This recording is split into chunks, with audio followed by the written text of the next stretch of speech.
वरदरं विष्णुं शशिवर्णं चतुर्भुजं प्रसन्नवदनं ध्यायेत् सर्वविघ्नोपशान्तये सरस्वती नमस्तुभ्यं वरदे कामरूपिणि विद्यारम्भं करिष्यामि सिद्धिर्भवतु मे सदा गुरुर्ब्रह्मा गुरुर्विष्णु गुरुर्देवो महेश्वरः गुरुः साक्षात् परब्रह्म तस्मै श्रीगुरवे नमः. Okay, so today we look at a very very popular, or can say very significant topic, that is talking about the language of Sanskrit, which is said to be Bharatiya Bhashanam Janni, mother of Indian languages, and so on. And it is our own language. So, what exactly is there in this language? What is the significance, and so on? Let's have a look. Now, as you can see in your screen, and whenever the word Sanskritam, now the original word is actually Sanskritam. When you say it in English also, it will become Sanskrit, or in Hindi you say, so it's just the way we say. But apart from that, originally the language is called Sanskritam.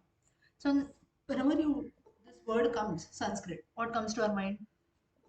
It can be the different shlokas, Stotravangmayam, Vedas, and so on. So all aspects associated with religion, right? So maybe while doing pujas, we have different rituals like a marriage ceremony or a Griha Pravesha puja, anything that we do. So all things related to religion. So we have some Vedic rituals, you can see worship that is done.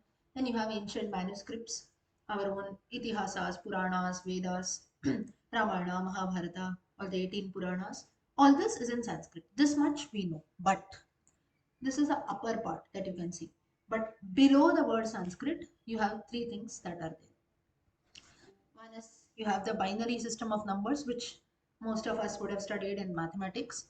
Then you have the origin of languages, Bharatiya Bhasha few, how that we'll see that later. And you also have something called combinatorics. Now, what is combinatorics is nothing but in advanced maths or in high level maths, again, most of us would have studied something called permutation and combination. Or we have something, what do you call that? A small topic called probability, right? What is probability? You throw a dice or so. What is the probability that 6 will come, 1 will come, something like that, right? So permutation combination is nothing but you consider different the possibilities of how different numbers come. This is high level maths. Maybe those who have studied engineering or things like that, you might be more familiar. But at least I think in high level 10th, 12th or so, whoever has studied 9th, 10th level, at that level also we do study advanced maths, right?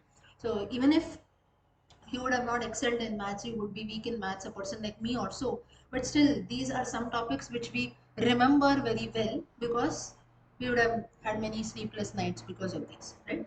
So, all this has, it seems that all this has come from Sanskrit. We have a separate topic, Bharatiya Ganitam, that is there. Maybe some other later session we will take up that also. So, the most popular text on Bharatiya Ganitam, one of course is Vedic mathematics. Second is you have Leelavati as written by Bhaskaracharya, which has again many formulas and so on. So this is actually Sanskrit. Not to forget the different literature that we have, Kalidasa, Bhasa, Bhartrihari, and so on, different Subhashitas. So basically, whenever the word Sanskritam comes to our mind, it is not just a pure language of religion or rituals and so on. Though maybe that is, you can say, more, or that is what is popular. Let us not say more, that's more popular. But apart from that, there are many other concepts and scripts and manuscripts, text scriptures in Sanskrit from different other fields also. So, what is that? Of course, this is a very vast topic. I'm just giving you an introduction today, just a gist of what we can expect from Sanskrit language. Okay, let's move on. Now, if you look at the globe here,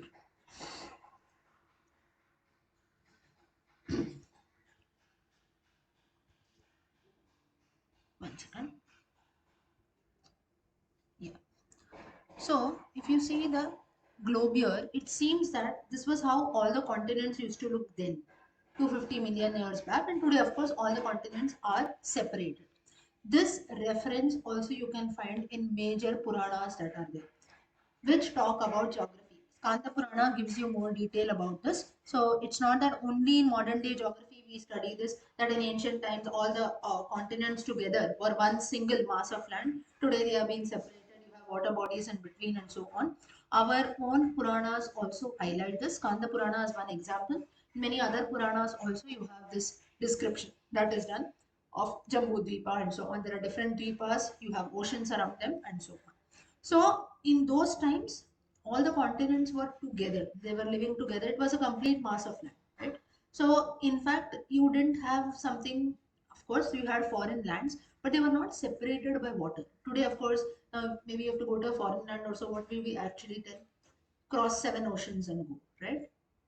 So that is we have to cross over water bodies and go to other lands. That's the reason we have most of our acharyas also. Why they don't go beyond Bharata Deshas, they will not cross over the water body. In fact, you have the Kanchi Shankaracharyas also. Mostly you see that there are beliefs that they don't come or they have not come. Of course, the Paramacharya I'm talking about, not the current acharyas. They have not come to Mumbai at all. Why so? Because it's a coastal land, right? Land which had separated islands together, seven islands also, which has come together. So therefore, usually in Maharashtra, they come to the district of Satara also in between. That is, it is not associated with any water body and they move about. So of course, these are certain traditions that are there. So in those times, it was like we didn't even have the concept of something which is foreign altogether. Everything was one and the same. Why this we have to note here, how it is related to this topic is the culture and the language that we spoke was somewhat related. That's the reason why today also if you see, apart from maybe Americans or Europeans, people living in other continents, like for example, in Africa or um, I think South Africa, North Africa, somewhere. Even in certain parts, you have that people living in Asia and Africa, if you see, they somewhat look similar, right? Of course, maybe I'm not talking about the skin color, the complexion, life habits, and so on. But looking at them, we can make out that somewhat okay, they are maybe their lifestyles or something would have been similar. Whereas you have the Americans and Europeans, they look similar, right? So you look at a person, immediately we can say that no, he is maybe a foreigner, right? Why do we say that? Or for maybe a foreigner person, for a white man, he might look, let's not say a white man, for an American or a European or a Britisher, they might look at Indians and say, no, he's an Indian. How can they make out?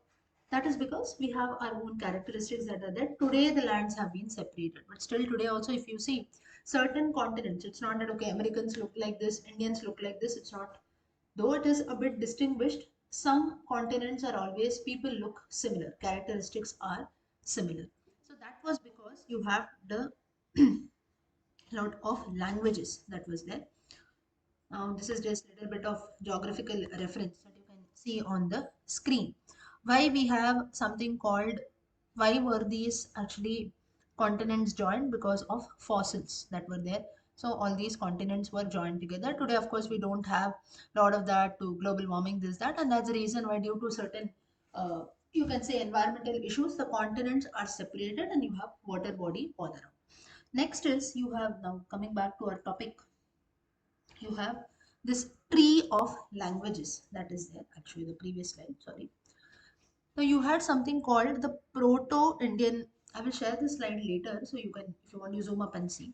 Proto-Indian European languages. So you had different languages that were spoken in different parts of the world. So why I'm just telling you all this before we actually start with Sanskritam is to tell that there were many languages and how when people say maybe Latin or German is somewhat related to Sanskrit, we actually had people across continents who have studied Sanskrit. And we also had our own scholars studying these Indo-European languages also. Reason being, these languages were somewhat related. They had their grammatical patterns similar and so on. So, in fact, there was a time which showed that we didn't even have the concept of foreign languages. You belong to a particular region, you will know the language, or two, three languages are quite similar, so automatically we know. Just as now, if you know, say Hindi, then automatically little bit of Marathi, Sanskrit has to come in. But in today's times, it is not like that. We speak maybe our mother tongue. English is a common language. Let's leave that.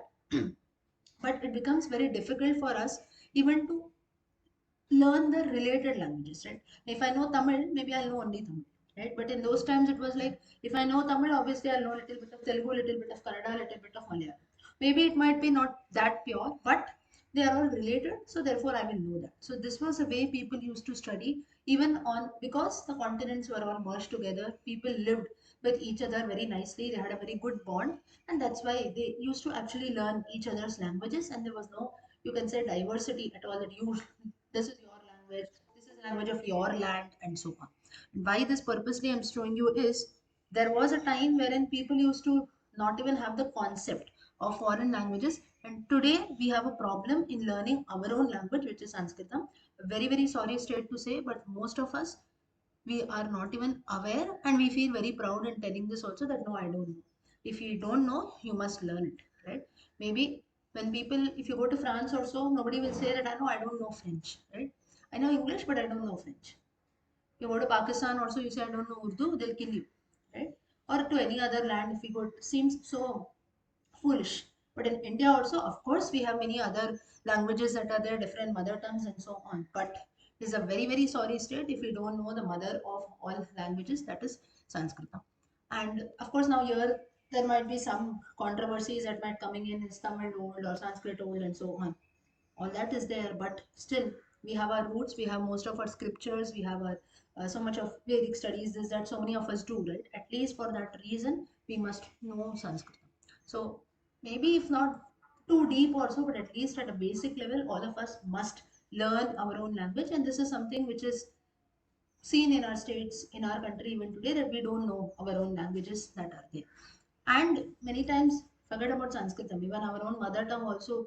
You see children also at our houses, many of us, we feel very cool, right? When a child speaks English, but they don't know our own mother tongue. It's very, very sorry. And then we feel that no, my parents didn't teach me. Your parents didn't teach you. You can be the reformers. We have to change that somewhere. Otherwise, we lose all our languages. This is not only for Sanskrit, this is for, in general, all languages.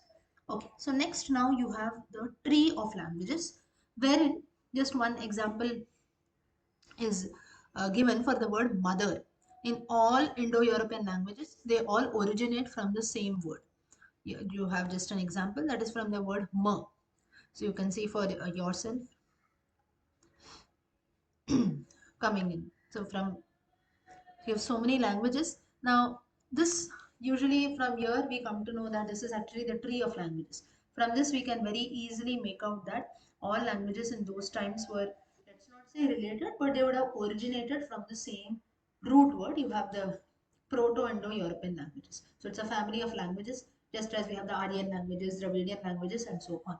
So this is something very amazing, right? Just from the letter M or M, as you call out, you have so many languages having the same word for mother. Something very unique. Now coming back to our topic, languages which share the same roots as Sanskrit. You have some Lithuanian, Baltic languages, Old Latin, Greek, Persia, and so on. So this is to show that even before Sanskrit is said to be Bharatiya Bhashanam Janani, mother of Indian languages, even certain foreign languages also have their roots there. Now here, please note one thing. This doesn't mean that we cannot, some people are so foolish, just under the name of propagating Sanskrit or so, they will say that Sanskrit is a mother of maybe all other languages in the world. We cannot say that. Roots are same. Say for example, now Hindi will have certain words. Now Hindi, if you take the language of Hindi, has got the confluence of both Urdu as well as Sanskrit. So we cannot just claim saying that no, Urdu is useless or so only Sanskrit I will consider. We cannot say that. Though maybe it has got a lot of influence of Sanskrit also, but still we have to accept that there are certain words in Urdu. That's the reason the letter p that we say. Sanskrit, Marathi, and other languages we have to say it as per, but in Hindi you have an exception, you can say it as fur. If you say Firoz or something like that, because it has got the influence of Urdu language, and in Hindi you don't have this rule, it will be fur only, that is a F sound. Apart from that, in most Indian languages and Sanskritam, the sound F is not there, it will be per. But Hindi has got its exception. So therefore here, though we are, maybe we talk good things about Sanskrit also, we must be very careful that we must not make any stupid statements for that matter. Still, we don't have any that Sanskrit only is a mother of languages. We should not be too proud also. Of course, all languages, it's just that they're sharing the same roots. Roots are same, so if something has got some similar roots, it becomes easy to study, it becomes easy to speak. That's it. Next, you have a study that was being made, as you can see. between Lithuanian is a very old language, somewhat Greek, and it is related to ancient Greek, Latin, and Sanskrit. And you have some researches that has been done. Now, whatever research is done, that we can put it. Apart from that, we cannot just claim something. So here, one research has been done, wherein you have the comparison made between between English, Sanskrit, and Lithuanian. Some words are some Agni, Ignis, Deva, Daivas, Mrityu, Mritis, Dina, Daina, Danta, Dantis. So somewhat similar. Now here we can say similar, not same. Right? But if you know this, Lithuanian language is somewhat similar to this. So this all this was to show that Sanskrit has got some similarity with even other Indo-European languages. Now coming back to our topic, wherein how Sanskrit has influenced our own languages. Hmm, these ads coming in. Sorry.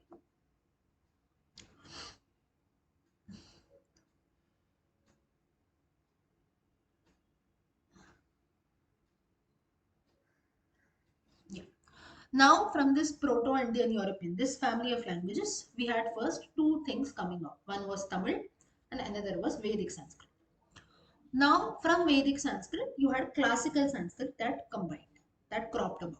Now, here again, if you see all this controversy that people make today, Tamil is great, Sanskrit is great, or southern states will claim don't study Sanskrit, or all this controversy that is there, all this is not at all senior, because very clearly you can see in this chart that from the family of Proto-Indo-European languages, you have both Tamil as well as Sanskrit, which has come, Vedic Sanskrit, and of course classical Sanskrit. So all our ancestors and scholars, they have not degraded any language. Even if further from Sanskrit and Tamil, you have the confluence of both Sanskrit and Tamil in languages like Malayalam, Kannada, and Telugu, which is the mother tongue of many of us. And further, you have Sanskrit influencing Marathi, Gujarati, Hindi, of course, it has a confluence of Urdu. So that doesn't mean that only Sanskrit is at top and maybe my Malayalam, Kannada, and so on. Because just because they have come from some other languages, they are low also. It's nothing like that. So all this controversy that we have, that you should study something, the other person should not do it, it is all just useless. We are no one to decide. All languages are equal. Only thing is we should know the roots of our own languages. That's it, and we should be proud of that. So all this comparison that people do is just for the sake of controversy, and we must be very, very careful.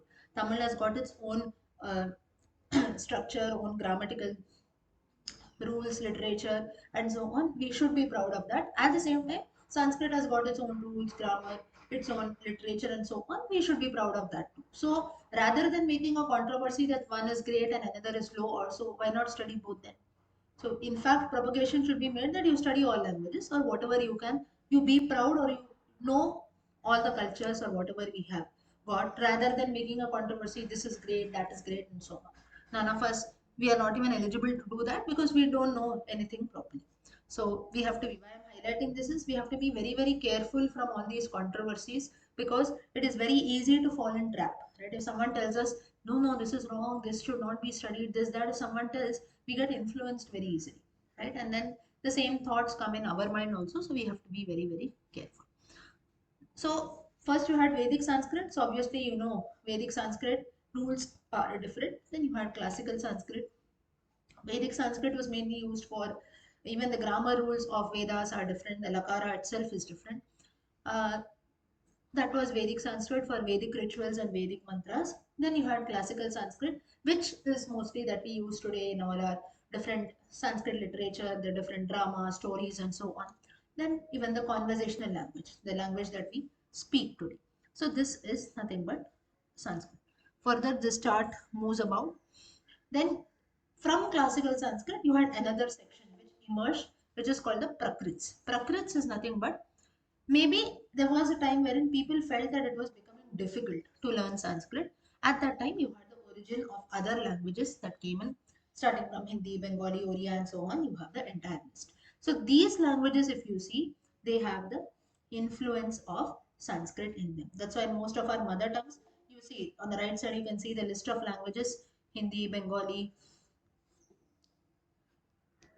Oriya, Bihari, Gujarati, Marathi, Rajasthani, Sindhi, Punjabi, Simhali, Assamese, Konkani, and Maithili, right? Out of these, Konkani and so on, you don't have even the script that is there. You have just the language that is spoken for that particular region. So you see again, our roots are so strong. We have certain languages which are spoken. I don't know if anyone speaks Konkani here, but at least you will be aware, right? So certain languages that are spoken, they don't even have a script, but still they are. Anyone who knows Konkani here? Konkani or Konkani, what you call it? Nobody? I think certain Maharashtrians you might be aware if you belong to the Konkan region, right? So that is, as or even Maithili for that matter, is a script altogether. Maithili, yeah. So such languages that are there, they don't. Even this Konkani language, it doesn't have a script of its own, but still they speak. So like this, we have. No, no, no, no. They have, but you don't write it, right? You write Konkani. They don't have a script. You just speak it, right? So it's a spoken. When I say you don't have a script, of course it will be Devanagari only, but you cannot write Konkani language, right? Konkani, as you call it. So it is basically some, maybe I think on the borders these languages are spoken. So this again shows a rich tradition of languages that our country has, where in certain languages it has been spoken. Even in one language also, now, you see, this is the entire chart of languages. Out of this, there is another category which is called the conversational way, right? Where how we speak languages. Now, even the same language, say for example, the English that I am speaking, that might be maybe normal English. Whereas you might see a person who's very proficient in English, they will have, maybe they speak very nicely, right? Maybe that accent will be like a foreign accent or something like that. But apart from this, maybe you go to a particular region or so, they are also speaking English, but maybe we have an accent of our mother tongue. Right? You go to the southern regions, you can make out, okay, this person is from South India. You go to the northern regions, you'll know, okay, by the way he speaks, we can make out. This is one thing which is accent about languages. Next comes the same language is spoken differently. For example, Hindi, right? Hindi that you speak in Mumbai, Hindi that you speak in Delhi is completely different. Both are Hindi only, but maybe something is called pure Hindi, whereas the Hindi that Punjabis use, that will be totally different. Hindi that is maybe spoken in the southern states also, that might be little different. Now, even Tamil that you speak, I think you have differences, like you have Madurai Tamil, you have Chennai Tamil, and so on. Or even the Marathi that you speak. Marathi that you speak normally is different. You go to the certain places also, I think the Kolhapur way of speaking will be different. You go to another places, the speaking is different. So the point is, the same language in the same state only. As states change, you have even the languages. Language is same, but the way people speak, the accent is one aspect. Second is the way of speaking also changes there. Certain words are used. Certain, you can say, the style of speaking also changes. So this is the diversity, and that's how you have something called Bhasha Shastra, which has emerged, nothing but linguistics. So many people study and do research on this topic of linguistics. So language itself, this topic itself is very, very deep. So whenever we say that no, I know a language, what exactly you know, we have to dive deep. You know to speak, you know to write, you know the actual script, and so on. One more thing, you must know the difference between language and a script. I am speaking English, but the script is Roman. I don't write in English script, right? I speak in Sanskrit, script is Devanagari. I speak in Hindi, script is Devanagari. I speak in Marathi, script is Devanagari, right? Tamil language is Tamil, script is Tamil, right? Or I think you call it as Grantham. Grantham is little different. It's not original Tamil also, right? So Tamil, Malayalam, Kannada, Telugu, they have a different script. Script is same, language is different. Hindi, Marathi, Gujarati, they have Devanagari script, languages are different. English is a language, Roman is a script. This difference also we have to know. Some people don't know this difference at all. Language, script, everything is one and the same. No. Script is the way you live, write. Say for example, WhatsApp. On WhatsApp, maybe you talk to someone in Hindi. Script you use will be Roman, right? If I say आपका नाम क्या है, how do you type on WhatsApp? आपका AAPKA, आपका नाम NAAM. Hindi language you're speaking, but the script you're typing in English, in Roman, right? AAPKA. Script is Roman, language is Hindi. So this is the difference. Could everyone follow the difference between a language and a script? Yes. This is very, very important. Yeah. It's something which is basic, but many of us we don't know. We use it very nicely. Yeah. Okay. Let's continue. Yeah. Next. Now coming back to our topic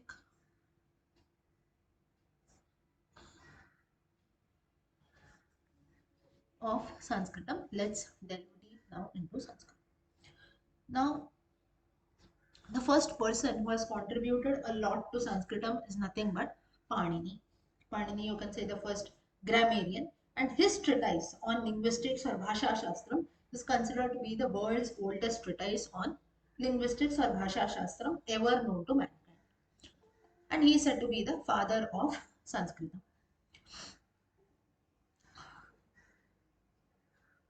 Now, what does Panini say?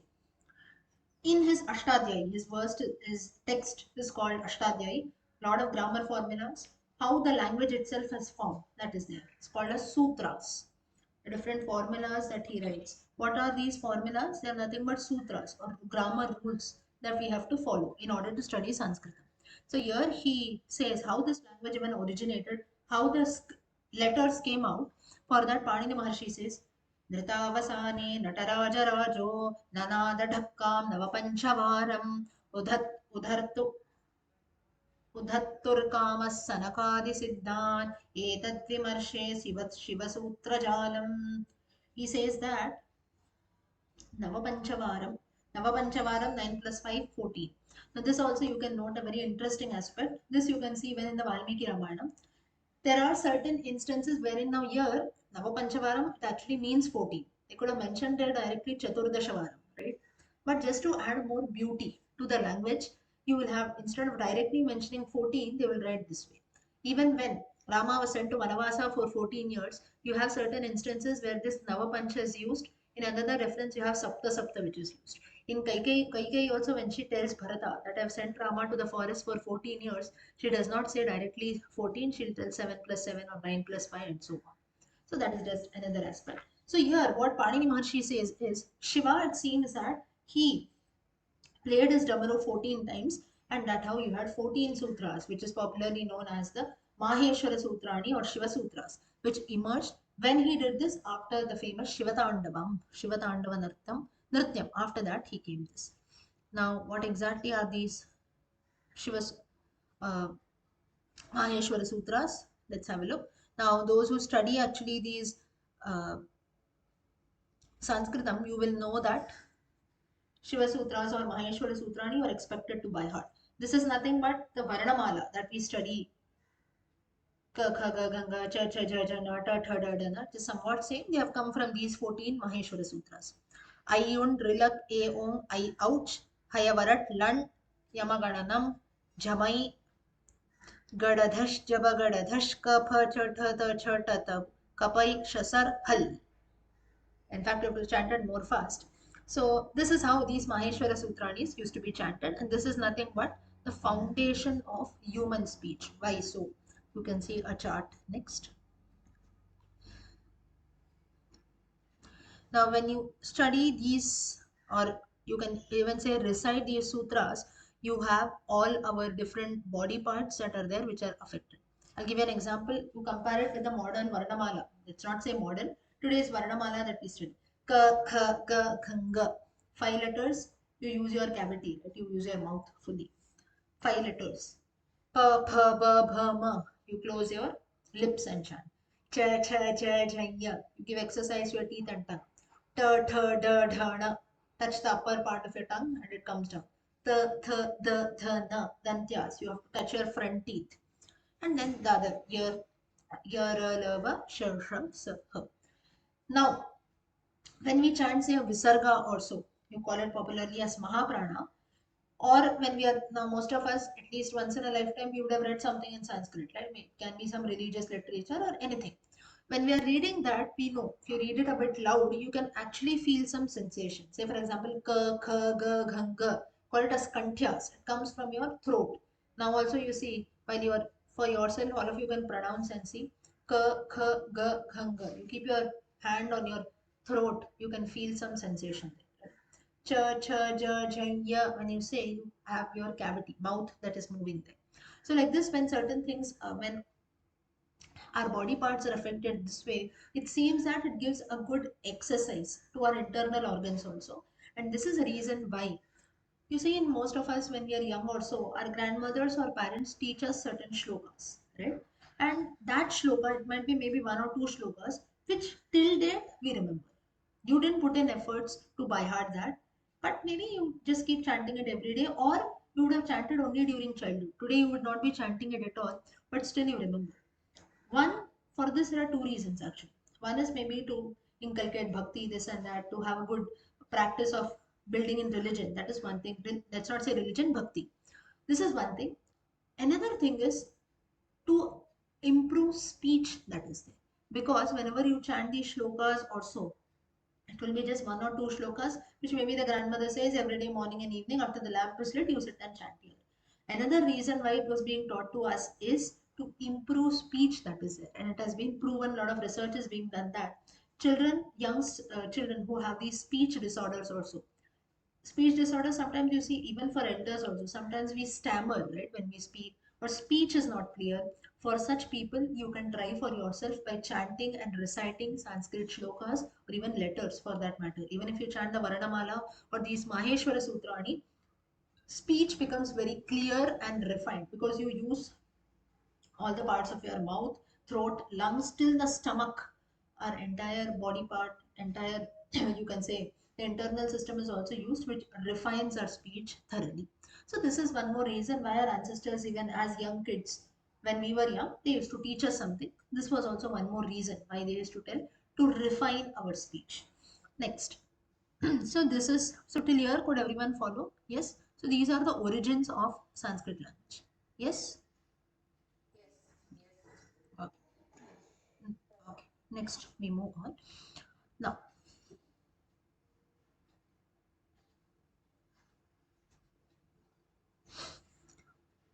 next you have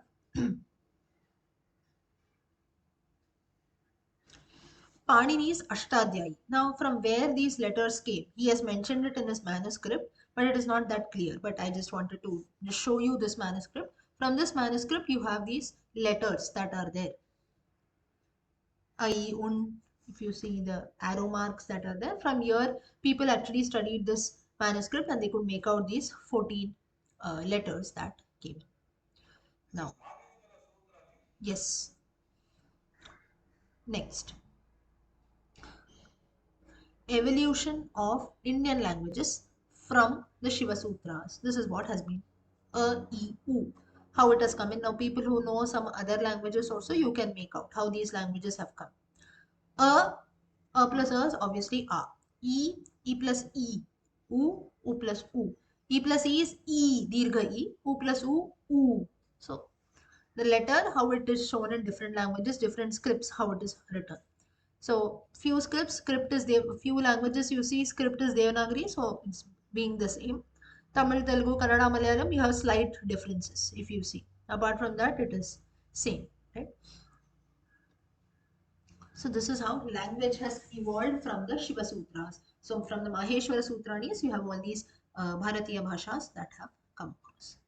Next.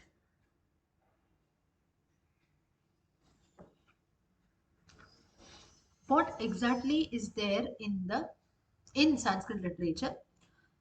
Let's have a look at this. Now, from the Shiva Sutras, you have Vedic Sanskrit that has come in, the four Vedas, Rig Vedam, Yajurvedam, Samavedam, Atharvavedam. Then you have other Upavedas that are associated with each of these Vedas. Nirukta, study of etymology, that is study of words that is there. From which root which word is made, that is nothing but Niruktam. Then you have Dhanurveda, study of archery. I think few of us we had seen this also in detail. Jyotisha Shastram, astronomy. So Jyotisha Shastram is a Shastram, that is a science. You should not just call it as mere astrology or something which people say. Proper astrologers, or true astrologers, let's put the word true, they will actually study Jyotisha Shastram in detail. Okay. Arthashastram, economy or political science. Kalpa Shastram, when we do certain rituals, we have certain rules that we have to follow. All that has got its roots in Kalpa Shastram. Chandas, Chanda Shastram, we have different meters. Anushtup Chandaha, Ramayana. Ramayana is the first piece of Sanskrit literature. Valmiki is the first Sanskrit poet. And Ramayana is having Anushtup Chandas. Then you have the Gita, Vishnu Sahasranama, and so on, and Anushtup Chandaha. Apart from that, you have other chandas also. Shardula Vikridita, Bhujanga Prayata. Chandas is nothing but certain letters have to be used, certain number of letters have to be used. You have a certain rhythm that is associated. Then Gandharva Veda is nothing but the study of music, all kinds of art and dance forms. Vyakaranam, study of grammar. Panini's Ashtadhyayi is the base text for this study. Shiksha, study of phonetics, right? So nowadays, children they learn all these phonetics, right? You have actually proper phonics classes and so on. That is nothing but you have it in our own scriptures, in our own language, study of phonetics, how pronunciation has to be done. Ayurveda Shastra, medicine, and life sciences. So these are all different pieces of literature, which these are all Upavedas, which have originated from the four Vedas. And the base of all this is nothing but Shiva Sutrani. Now, who are the founders of Sanskrit? Let's have a look at this. You have four. One is Panini was written as Ashtadhyayi. Pingalacharya was contributed for Chandashastram. Katyayana was contributed for Vartikakara and Mahabhashyam by Patanjali.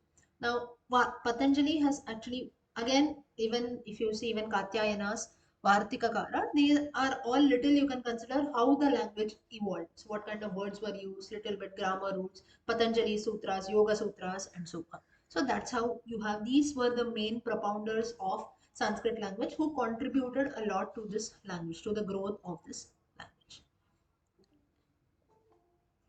Now, till here you have the history of Sanskrit language which gets completed here. That is how, first of all, how languages originated, from where we have these letters also coming in, that is Maheshwara Sutra, Shiva Sutras.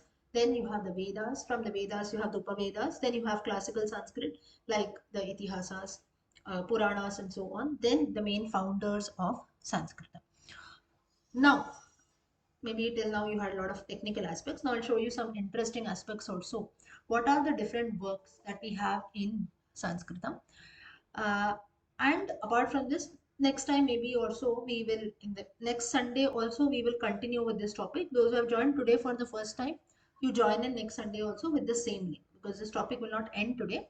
Same link, 10:30 we meet next Sunday, not 10:50, 10:30 to 11:30. Okay, so 10:30 we will meet next Sunday. You can join in with the same link.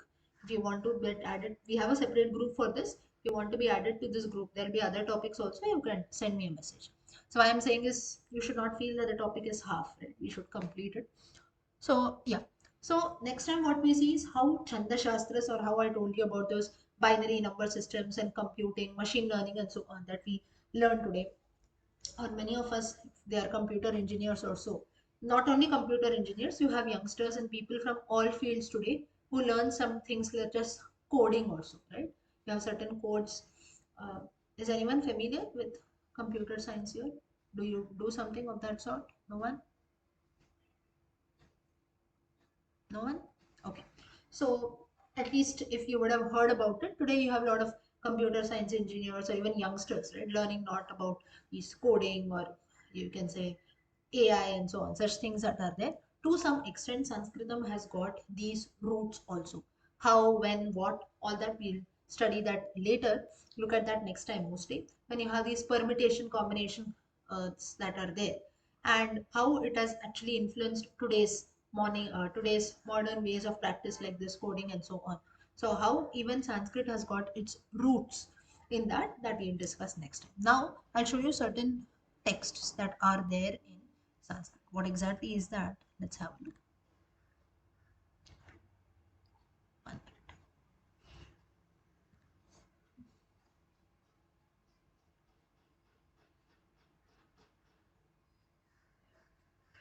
I'll just show you a video now. You can just see that.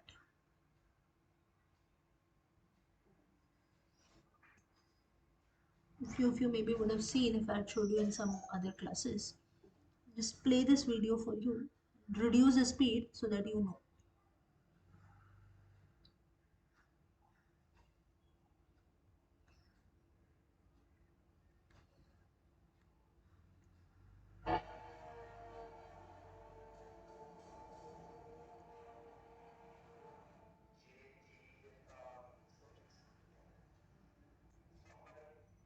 One second.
Okay, so could all of you see that? Yeah? Okay. So through this, now maybe most of us, including myself, we didn't even know, right? Like something like this even existed. You have so much, like even like if you even read through this science, you have one text that he told that aromatics. Aromatics is nothing but in today's times you would have seen some people making soaps and perfumes and so on, right? Like maybe a small homemade business also. Sanskritam has its roots even in that, wherein people started making soaps, aromatics, and how different smells are made, how different perfumes are made. Perfumery, as we have, that also has got its roots in Sanskritam. So the language is so rich, but it's unto us. So the thing is, like now you might have a doubt here. What all should we learn? Should we can we able to read all this? If you even if you are not able to read all this, the least that we can do is at least tell that or at least know the names that some things do exist. Even topics like this exist in our own language, our own scriptures also. Most of us, we are not even aware of that, right? So the least that we can do is we should know that something exists, such texts exist in our language. Then out of our own interest, whatever you wish to study, you can do. Someone now, if you study economics or so, okay, you would be qualified in economics. Why not read Arthashastram little? Out of interest, you can read.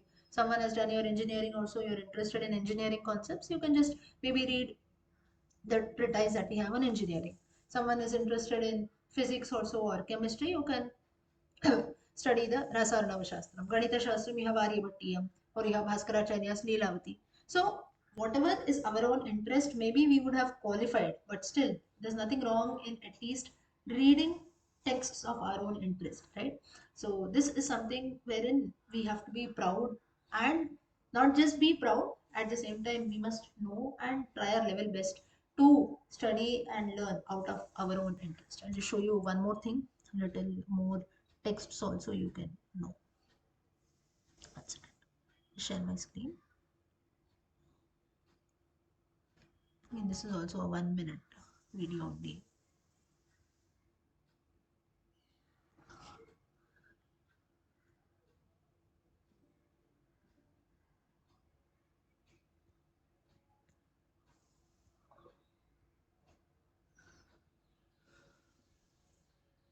One second.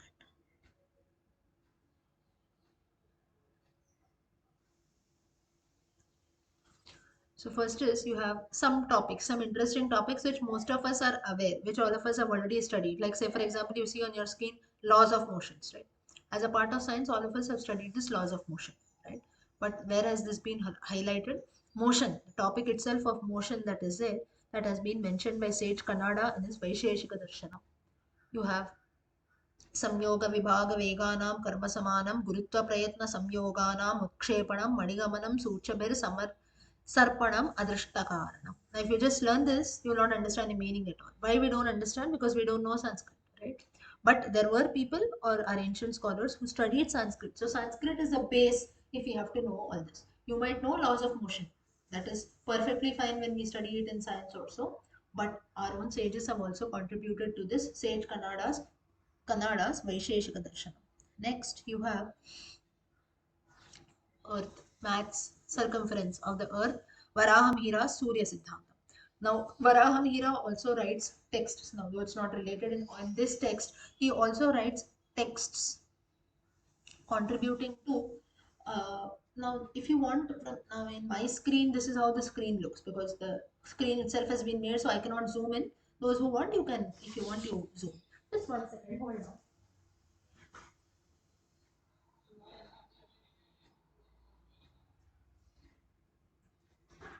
Yeah, I'm sorry. So if you want from your side, you can zoom in the screen.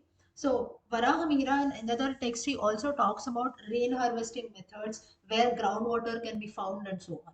Now, if you have to build something or some construction has to take place, the first thing that people do is they find out the route, right? Where is water available? They'll search that, right? Be it even a roadside construction or you have to build a house somewhere, we need something called the bore well water or groundwater, right? So it seems that he tells certain instances wherein where can water be found. So he tells that there should be a snake nearby. Then you go to a particular distance, there'll be some tree or so diagonally straight and so on. So like this, like whatever things we see around in nature, based on that Varahamihira he tells where exactly groundwater can be found out. Then he also talks about water harvesting, rain harvesting methods, and he in his Surya Siddhantam he talks about circumference of the earth. Okay. Next, you have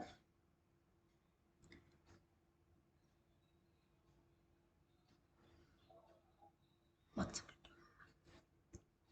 Then Bhairavanathas Rasaranavam. Rasaranavam is nothing but chemistry. So you have something called corrosion, right? How metals corrode and so on. That has been mentioned here. So corrosion and loss of heating. So gold, silver, zinc. We learn in science that good conductivity or good conductor of heat, good conductor of electricity. That is nothing but somewhat related to this. So Bhairavanatha in his text of Rasarnavam, he writes this corrosion and so on. So through all this, what we get to know is our scriptures, our ancestors were so scholarly, and we keep names today when we look back and say that all of us are foolish. In fact, we are fools who don't know anything. Now, dear, please note one thing. Now here some people will also take this in a different way, saying that does that mean that whatever we have studied till date or whatever knowledge we have today is all that waste? All that is not at all waste. But if you don't know about our past, if you don't know about your own roots and scriptures, then everything is waste, right? So whatever we do in life, we must of course continue to do that. Life is going to go about modern ways, this, that, whatever you tell. But our own roots should always be strong. And this is something which our own ancestors, our own people in our land have given. We have been born in a land of Bharata, or we belong to this land of Bharata. Let's not say only born. There can be people who are born outside, but you belong to this land Bharata.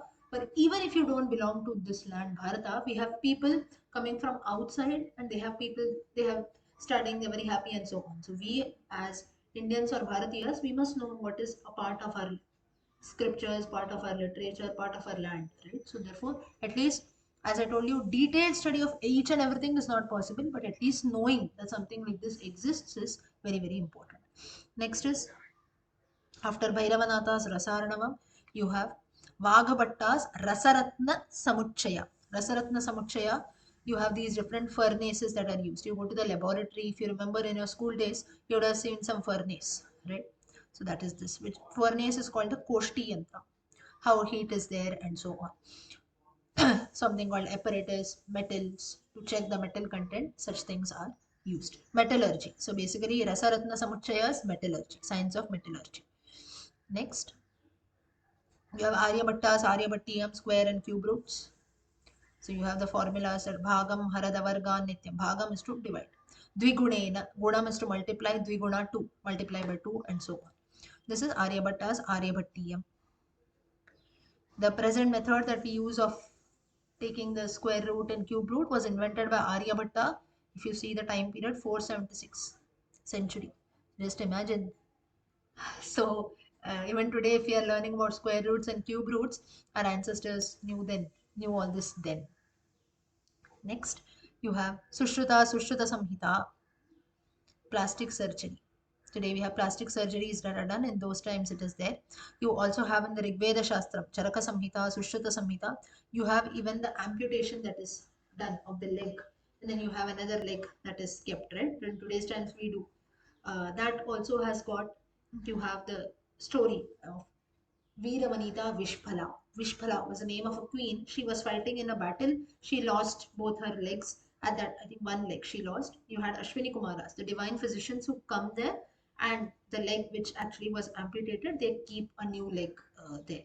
So that is, even that also has been mentioned. So even today we have those limbs also that are kept there. That is also a part of Sushruta Samhita, Charaka Samhita. In the Rigvedic times only such things were done. So just imagine like Vedas is the first Veda. So how rich our culture would have been. Then you have this reference of plastic surgery which is done.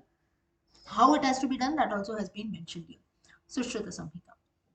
Next is you have Surapala's Vrikshayurveda. Now, if you remember in these Sunday sessions, only few of us we had seen Vrikshayurvedam. You saw certain trees, plants also, right? About 10, 15 we had seen. So the science of plants, how they are classified. We study, right, in science, shrubs, creepers, different kinds of forests, in geography and so on. That you have Vrikshayurvedam. Surapala's Vrikshayurvedam. Next, Vaimanika Shastram, Bharadwajas. If you know about Wright brothers, well and good, but you must know about Bharadwaja's Vaimanika Shastram also. And for people who keep names saying that Ravana's Pushpaka Vimanam is also just a fancy or so, it also would have been made by studying all these Vaimanika Shastras or something maybe even before this. So different materials are used to prepare the aircraft, at what speed it should fly, and so on. That has been mentioned in Bharadwaja's Vaimanika Shastra, aeronautics, science of aeronautics.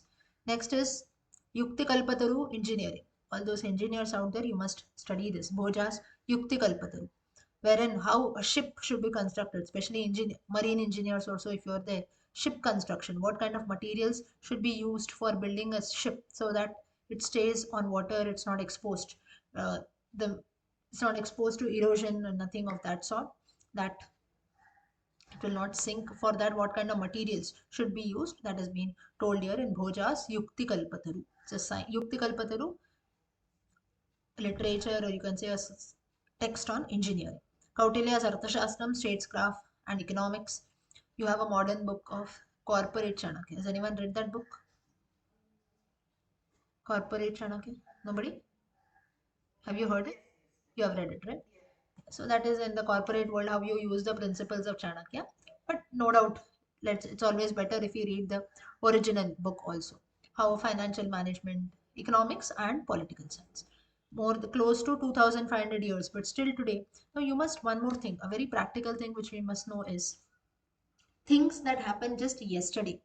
Maybe today morning something happened. We forget that, right, in the course of time. Or there is some breaking news. In the TV for days together they're showing you. But maybe after 2, 3 days also new, like say for example the Ayodhya temple. Last week you see, last week or the entire last 10 days or so, the same news is flashing, right? But the same thing is not being done today. Today people have, let's not say they've forgotten, but now nobody is that much, you can say, into that because things are already done. Maybe now you have something else coming in, maybe something happening in Bihar, this, that. So let's not get into that. The thing is, after something takes place, in the course of time, things are forgotten.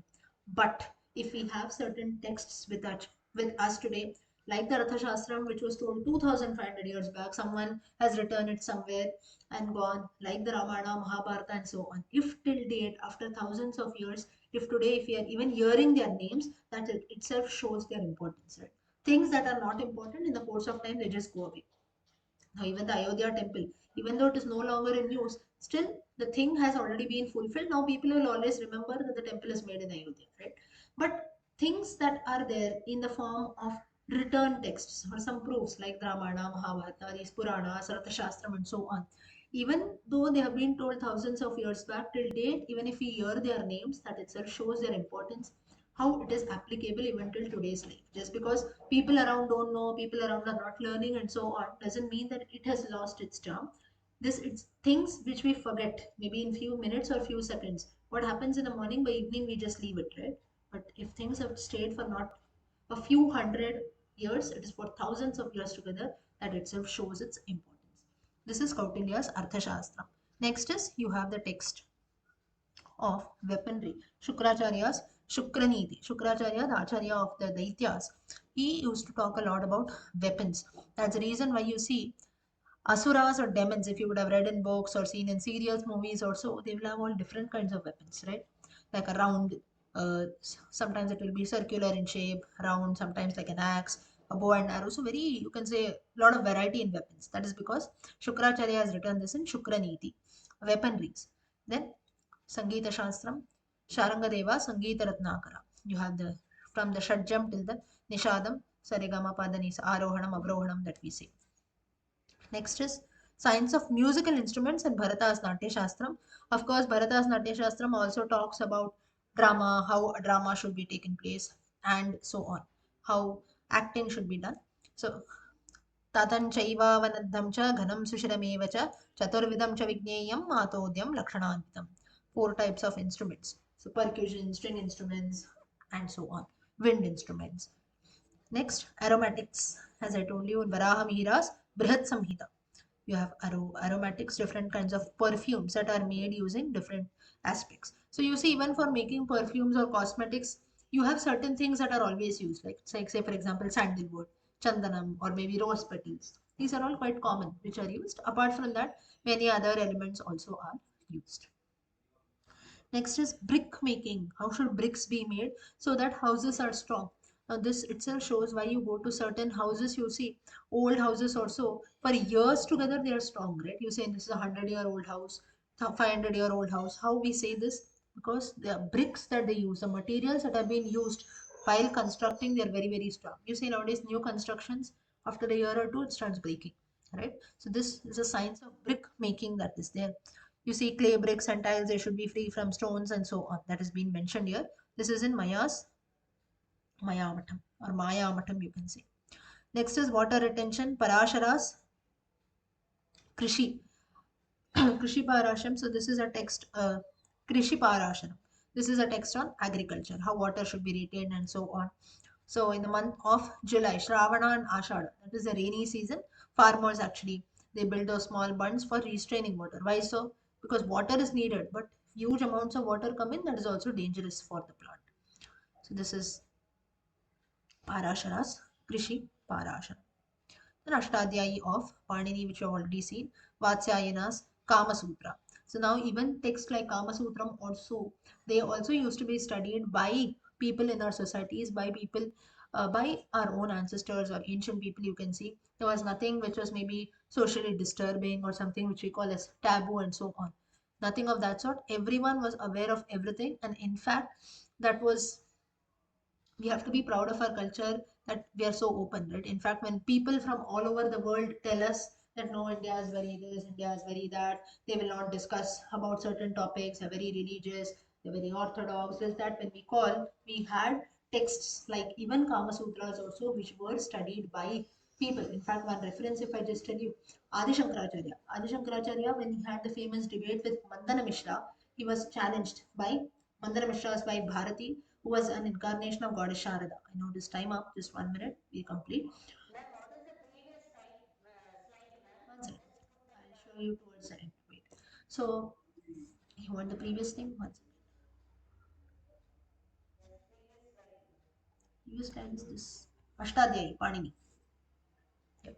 So here, so at that time, Bharati, when she saw that her husband Mandara Mishra was losing, she puts a very interesting question or very tricky question to uh, Shankaracharya from the life of a grihastha.